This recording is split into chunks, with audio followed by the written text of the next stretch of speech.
Je vous propose maintenant de saisir une facture d'achat. Alors, nous allons saisir ensemble la facture Garage Renault qui contient également un escompte. Donc, et nous irons ensemble voir un petit peu comment cela impacte la déclaration de TVA.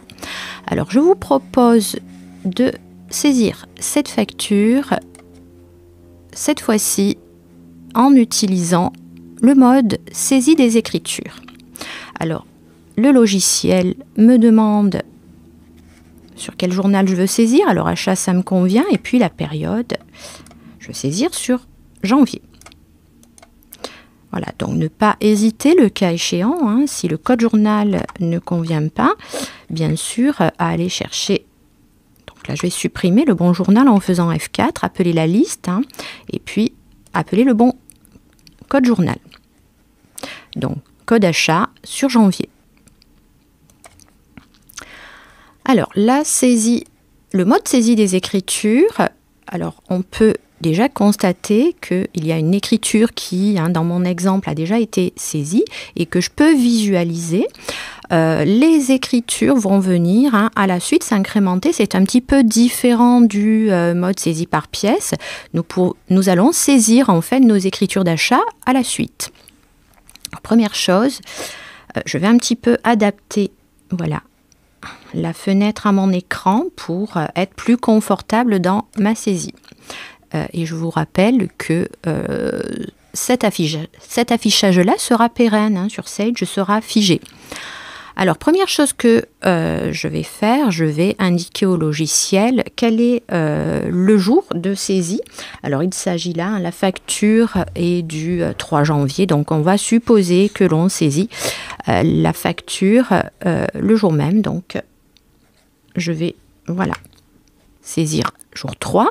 Le numéro de facture, donc, il s'agit, sur mon exemple, de la facture 201. Voilà, 83,25.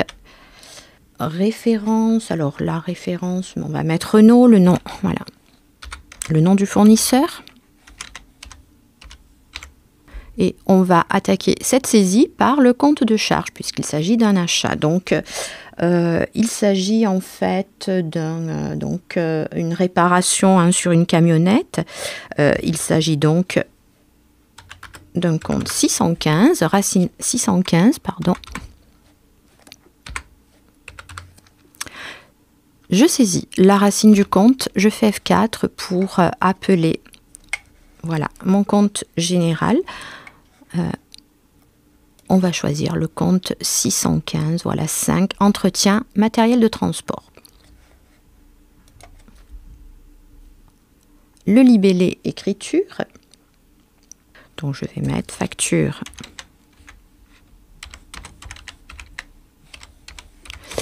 Renault, et je peux reporter éventuellement, voilà, le numéro de facture. Et enfin, je passe au champ, voilà, débit pour saisir le montant hors taxe de ma facture, 680 €.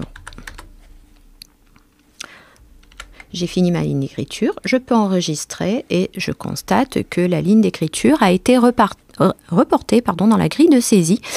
Je peux passer maintenant donc à ma deuxième ligne, alors soit la TVA, soit l'escompte. Allez, je vais saisir ma ligne d'escompte, donc l'escompte de 2% pour 13,60 €. Alors, il s'agit donc d'un escompte obtenu. Alors, toujours le 3, toujours le même numéro de facture, même référence, hein. Je vais passer directement donc au champ crédit. Alors, par contre, oui, compte général, il faut que j'appelle mon escompte, donc la racine, voilà. Non, là.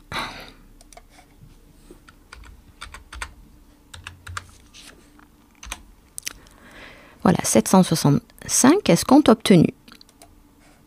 Et je vais pouvoir saisir au crédit mon escompte pour 13,60 €. Je peux enregistrer ma ligne et je constate que ma ligne apparaît dans la grille de saisie. Ici, avec petite erreur, je vais supprimer cette ligne-là. Voilà. Étape suivante, la saisie de la TVA. Donc, toujours le 3, facture Renault, 445,6 pour la TVA déductible sur cette facture d'achat. J'appelle avec F4 le plan comptable et je choisis bien, voilà, la TVA déductible à 20%. Alors, le logiciel me propose 136. Je vais corriger puisqu'il a calculé la TVA sur le montant hors taxe, mais nous avons l'escompte, donc il faut que je modifie 133,28. Voilà, ma ligne est complète, je peux enregistrer. Et je vois que le logiciel incrémente à reporter la ligne. Dernière étape de cette écriture, donc le compte de tiers et le TTC. Alors, je peux passer directement au champ compte de tiers, faire F4 et appeler, voilà, ici la liste de mes comptes de tiers et choisir le fournisseur Renault. Je tabule jusqu'au champ crédit et le logiciel équilibre me propose 799,66 qui est le bon montant. Je peux enregistrer. Donc, pas de message là dans le cas de la saisie kilomètre, mais je peux constater que mon journal est équilibré, donc tout va bien. Nous allons maintenant vérifier que la TVA a bien été reportée dans notre déclaration de TVA.